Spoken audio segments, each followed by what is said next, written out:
I wanted to talk about something that a lot of people are not willing to talk about, which is lawsuits. You, at some point in your salon owner journey, are going to either find yourself in a lawsuit, suing someone, or being sued. Is it worth my time, energy, or money to lawyer up? There's always going to be cause and effect to anything that you do. My best advice for you keep your shit together. Do the right thing, and you will always wind up on top if it comes out to a lawsuit.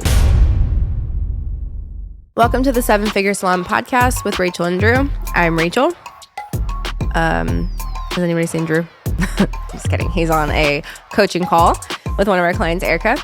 But I wanted to still film this podcast for you guys because I wanted to talk about something that a lot of people are not willing to talk about, which is lawsuits. So if you own a business, you at some point in your salon owner journey, business journey, are going to either find yourself in a lawsuit, suing someone, or being sued. All right, I'm gonna just say it. That's just what happens because you own a business. Like 99% of the time, you might get it right. You might not have any problems, but there's always gonna be that one time where you may face a lawsuit of some fashion. So, I have certainly been a part of lawsuits.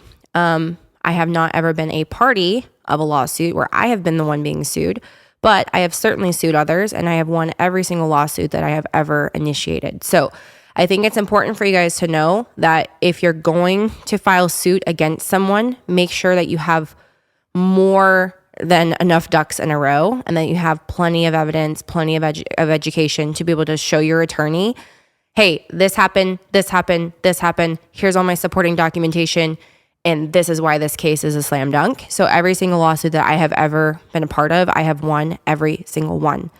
And I think it's important to know that there might be times where something is not worth it to get involved in. It may not be worth it to initiate a lawsuit, okay? So just to give you some context of the types of lawsuits that you might find yourself in or you might find yourself suing, someone else is going to likely, if you're building a salon out, if any type of construction related process, whether it be an architect, it's a contractor, if you have a landlord, like it's very likely at some point or another that, one of the salons that you build, design, open, you could find yourself in a lawsuit.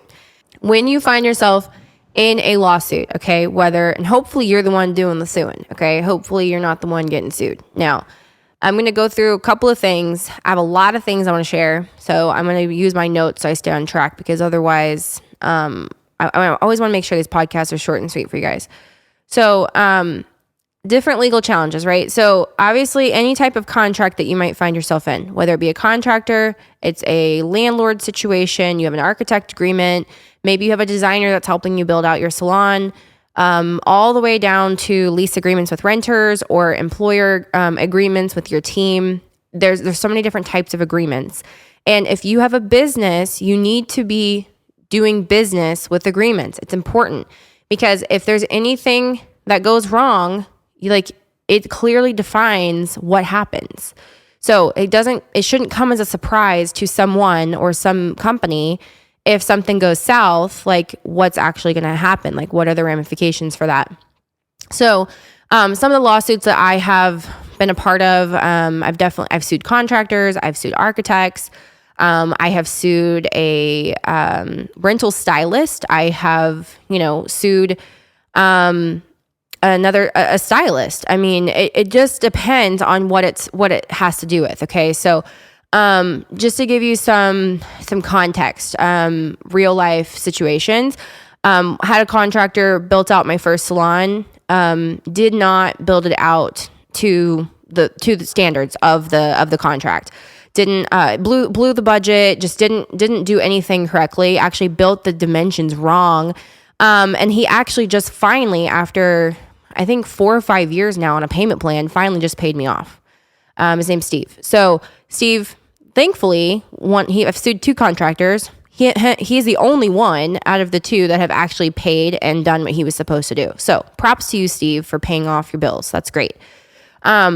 Because, and I don't believe that everybody goes into business I don't believe Steve went into business to screw me or screw up our build or mess up our dimensions and cost me more money and legal fees and all of the above. But it happened. And because of what happened and the agreement that we had, it was very clear what happened, and we had to sit there. And because I was damaged and I incurred, over $100,000 of expenses, I'm going to sue Steve to collect on the money that I lost.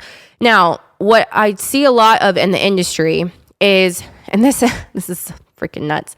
So there's a client, let's say a client comes in, she doesn't like her hair, let's say she wants to do a chargeback, or we even had this happen where a client actually loved her hair, left, and then did a full chargeback on her brand new extension install of $3,200.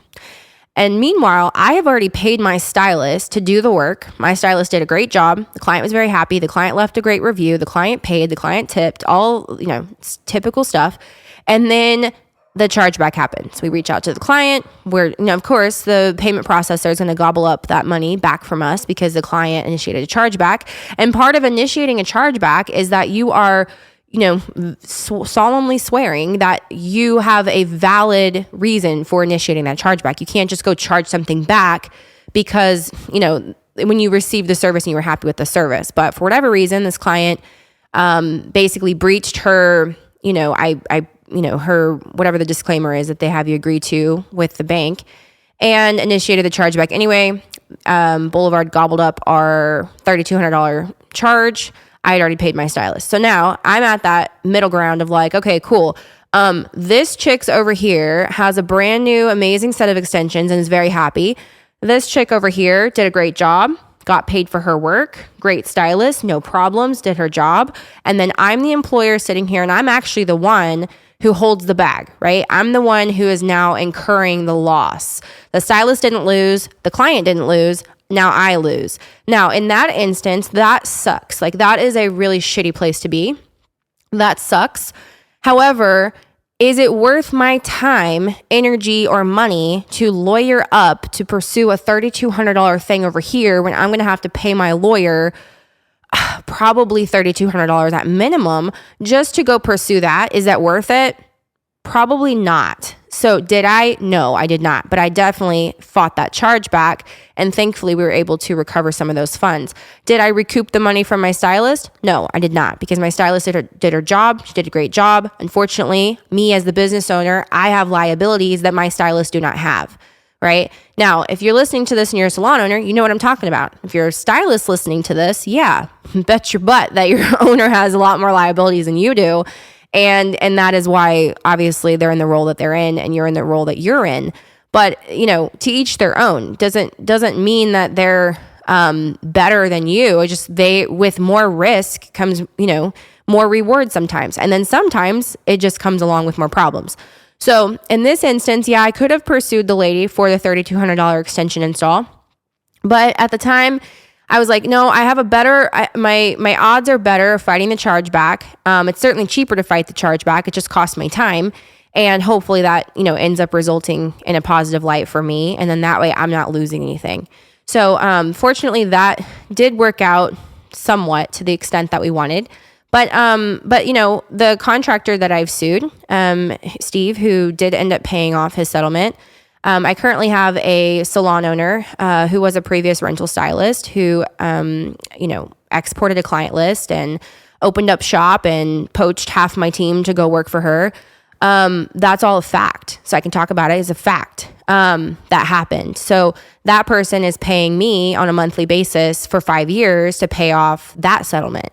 Now, the word settlement, I want to explore here for a minute. So settlement doesn't mean that I win. Settlement means that I just lose less, okay?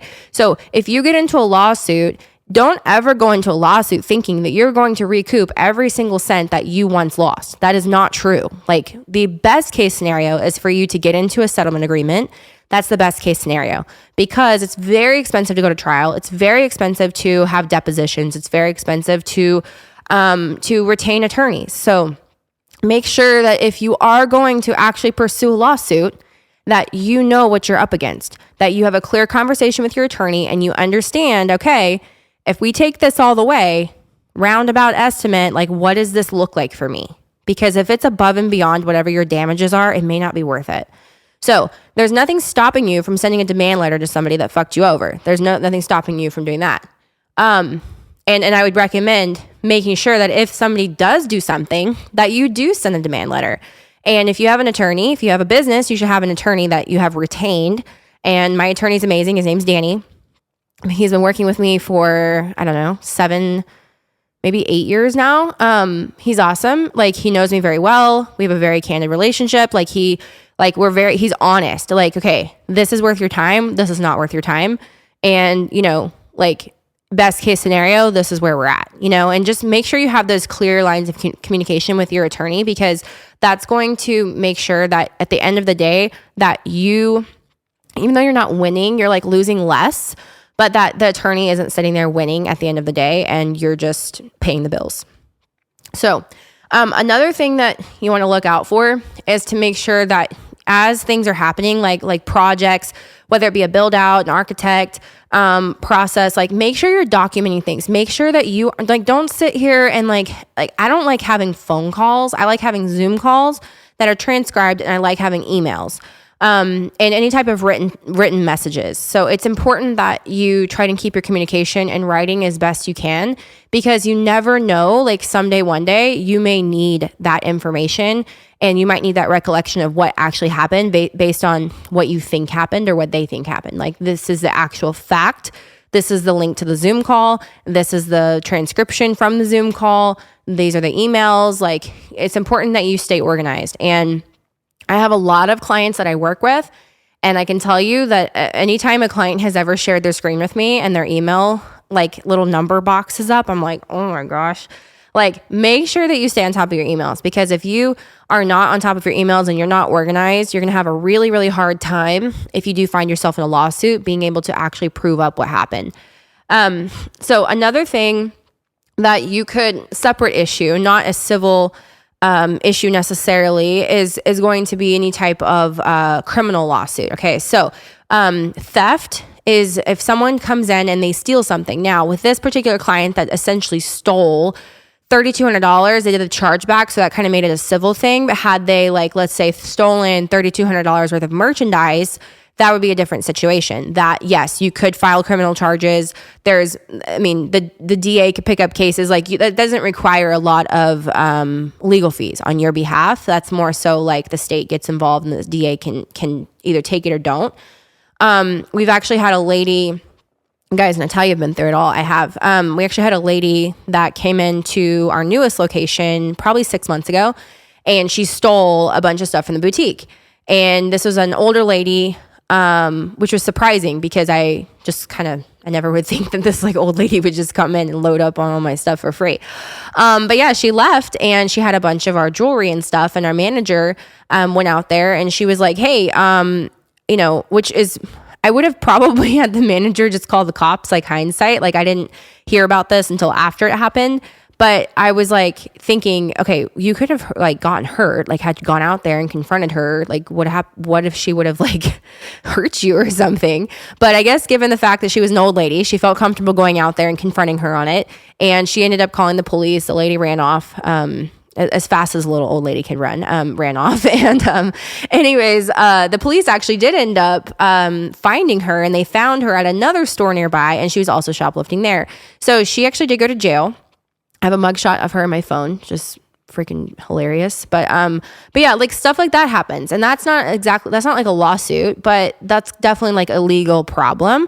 And in our county, the DA did pick it up, and the DA did prosecute, and she did do time for serving time for stealing stuff. So there's always going to be cause and effect to anything that you do, to anything that you're a part of. There's cause and effect. And my best advice for you is to making sure that you are never the cause of something, is that you keep your shit together, that you are organized, that you don't promise things or say things that you are not sure of. And always make sure that you are as detailed as possible in all of your correspondence with a contractor, a landlord. Screenshot stuff as it comes. If you reading something, you're kind of I don't know, this doesn't sound so good. or like it's a detail where like they're saying they're like giving you the green light for something, and you're like, okay, let me just screenshot this just in the event that like I ever need it in the future.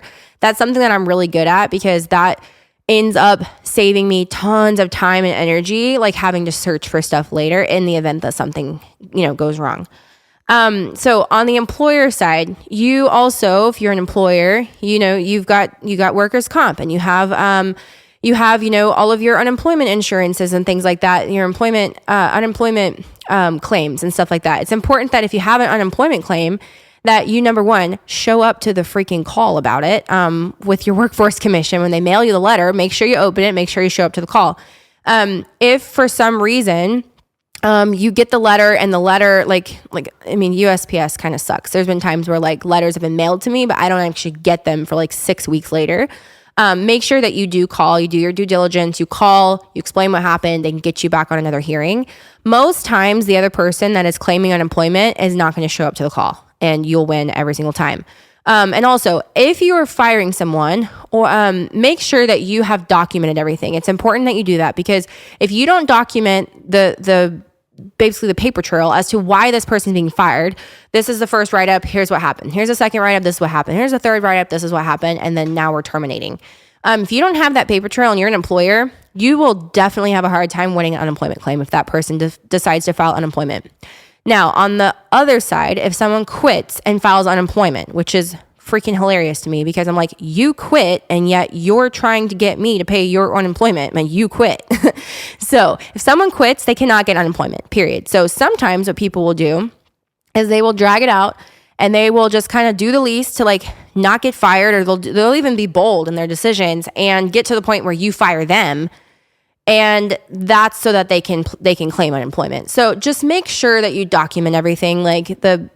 We probably should title this episode like lawsuits and documentation. Just make sure you document everything, because, if and when something does happen, like you need to make sure that you've covered your ass. Another thing I want to talk about is contracts and agreements. So if you're an employer, I would recommend having an employee agreement. Okay. So this explains like what you provide, what you don't provide, what they're responsible for doing, what you're responsible for doing, that you're an equal opportunity employer. It clearly defines what your paid time off policy is. It has all of that. Like if you offer benefits, like it explains the benefits and like how they can, if you contribute, if you don't, all of that stuff, but also making sure that they're clear, especially in our industry, if state board comes in and if they issue you a fine because this person's, let's say their license is expired, or you've been, if you're like me, you have a lot of employees and you're trying to make sure everyone's licenses are up to date and you have reminders and stuff set. But at the end of the day, if there's a fine that happens because someone's license is lapsed, that person's responsible for the fine. You're not responsible for the fine. Although, you've been haggling them to get their contract updated. But if another thing I want to talk about too is like rental agreements. So if you have a rental salon and let's say you've got a bunch of renters, or maybe you're a hybrid model and you have renters, it's important that you have a rental agreement. Don't sit here and do this homegirl, I got you. Yeah, Venmo me, Cash App me, Zelle me. Don't do any of that. Have an agreement, have an ACH withdraw out of their account every single week or month or however you set it up, and make sure that you hold them to that contract. If they have to give you 30 days before they leave, they have to give you 30 days before they leave. If the contract's for a year, it's for a year, right? But it's important that you are clear and that they are clear as to what the contract says. And I would highly, highly recommend that whatever type of agreement you have, that you have the same agreement for everyone. Don't sit here and have this other arrangement for her and this arrangement for her and this don't worry about it. Don't do any of that. Like have the same agreement for everybody, because it's going to be really difficult for you, other than you having to go back and review paperwork that has already been filed and stowed away. It's going to be really hard for you to remember what your own freaking policies are if it varies from person to person to person. And also, if you're an equal opportunity employer, you have to treat everyone the same. You can't sit here and have a special treatment for her and not enough treatment for her, and she's my favorite and she's not my favorite, and like all this crap. You can't do that. I see that all the time in our industry. The only thing you can do regarding perks or compensation packages is by department, you can have a certain compensation package for management, a different compensation package for stylists, and a different compensation package for assistants. You can do that. But what you can't do is she plays by a different set of rules than her, and they're both the same position. That doesn't work. So just make sure that you're in compliance with your state laws as well, because let's say if you are, let's say you're treating people like employees, but they're not really employees. I see that all the time. They're like, oh, well, yeah, like they'll call people their employees, but like everyone's a renter or everyone's an independent contractor, or you're 1099ing people. Or a lot of complaints I see in our industry is like, oh, well, she's blocking off her schedule, or she's doing this and she's doing that. I'm like, well, is she a 1099 or are you W-2ing her? Like, she's a 1099. I'm like, well, legally speaking, she can do that. So it depends, like how you classify your people is super important. You don't want to end up getting in a misclassification lawsuit because you have misclassified your whole team, or you have some people that are believing that they're W-2 and other people that are not. I've seen this go wrong also, where you fire a 1099 contractor who's a stylist who you're paying commission to, yet they're not an employee. You're not paying employer taxes on them. You're not doing withholdings for them, et cetera, et cetera. And that person goes and files unemployment. Here's a funny thing. Not funny. It's not funny at all for you. Is they're going to call their state, they're going to claim unemployment, and they're going to have to produce documents that show that they were actually employed, keyword employed, by you, not independent contractor employed by you. And so when they say, oh yeah, well, yeah, she, I worked for her. She controlled my schedule. She told me when I had to come in and when I had to go home, and like this, that, and the other. I got commission on my services. You're going to have a misclassification lawsuit on your hands, and that is not a good thing to have. So make sure that if you, based on the level of control you want in your business, make sure if you are setting people's schedules, you are, telling them they can have off or they can't have off, or they have to come in this day or that day, or whatever the case may be, they are an employee. Make sure that you have them as an employee and that you are paying employer taxes on their income that they're being paid, instead of misclassifying them just to save, 10% or whatever, and misclassifying them. And guess what? That's going to end up costing you way more money in the long run doing it the wrong way.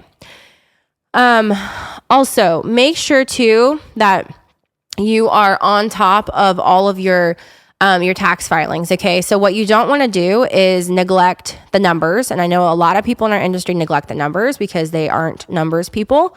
But make sure that you are getting familiar with your numbers enough to where you can actually hold a conversation. You can read a P&L. You understand that your sales tax is due every single month. You understand that your quarterly taxes are due, your filings, your corporation taxes and documents and stuff. Like, it's a whole accounting process. So don't just sit here and shove receipts in a shoebox and then April 14th whip them out and be like, okay, I'm ready to do my taxes. That doesn't work. Like, if you have employees, you have a business, you have expenses, you have overhead, you're selling products, you're doing services, you have to interact with your money way more often than April 14th once a year. And also make sure that, you don't necessarily have to have a CPA to do your tax filings. You technically could do your tax filings yourself. I am not a fan of that at all. You are a master of a few things and not a master at accounting. So don't sit there and try to take on that, because the amount of money that you think you're saving, you're actually probably losing because you're not taking advantage of tax savings that you wouldn't have, that you would have otherwise had the opportunity to partake on if someone else did it. Okay. Last one is going to be, partnerships. So, in a previous episode, we discussed partnerships to an extent, but I want to specifically talk about partnerships and lawsuits. So I've seen this happen in the industry. I have friends that have gone through this. It is not fun when a partnership comes to an end, but if it comes to an end, you've got to be able to work it out, and you've got to be able to have it be amicable, because especially if you got employees in the business and you've got two people that are like, it's essentially a divorce is what it is. It's a business divorce. And you just want to make sure that the whole team can like stay on board. If you're currently open, that your team can stay on board and that everybody feels supported, and that it doesn't open this like big gaping hole in the business for everyone to like peace out.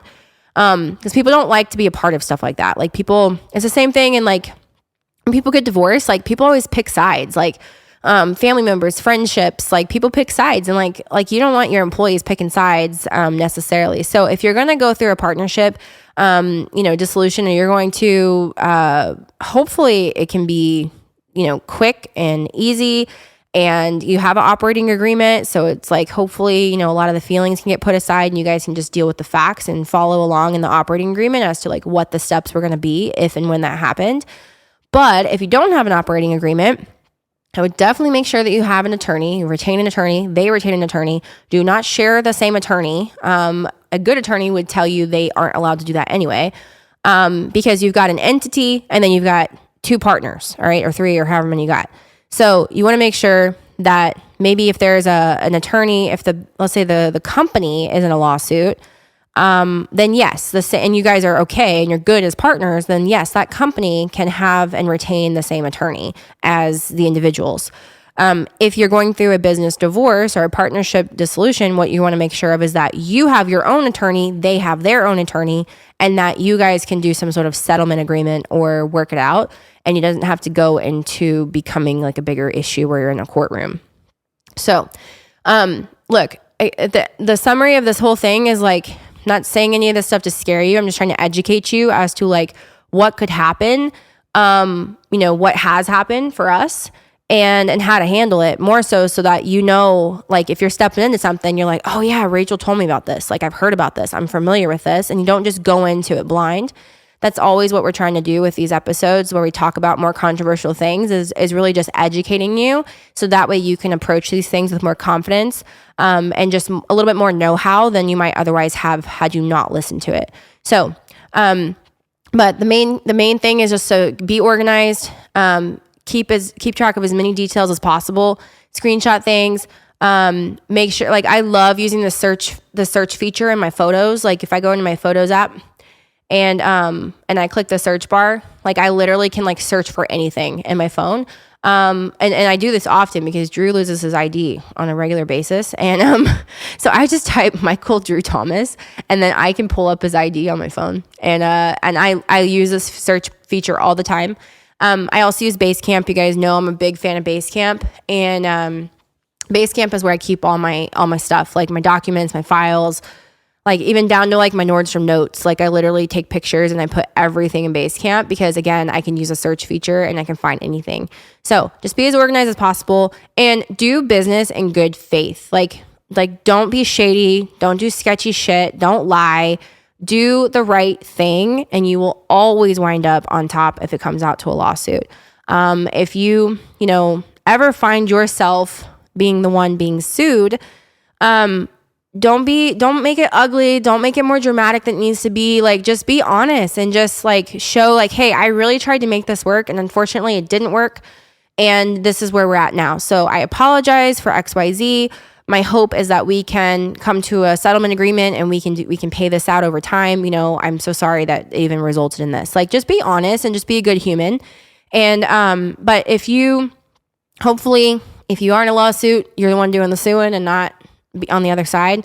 But even that has its own challenges. And again, if you're seeking to fight, a fight is going to cost you a lot of money. So why don't you seek resolution and solution, and you're going to have a much lower legal bill and be able to get on the other side of that lawsuit fairly quickly. So I'll leave you guys with that. If you have any questions about this, you want to talk to me about anything that you're currently got going on, or you're in a partnership and you're like, crap, I don't have a partnership agreement.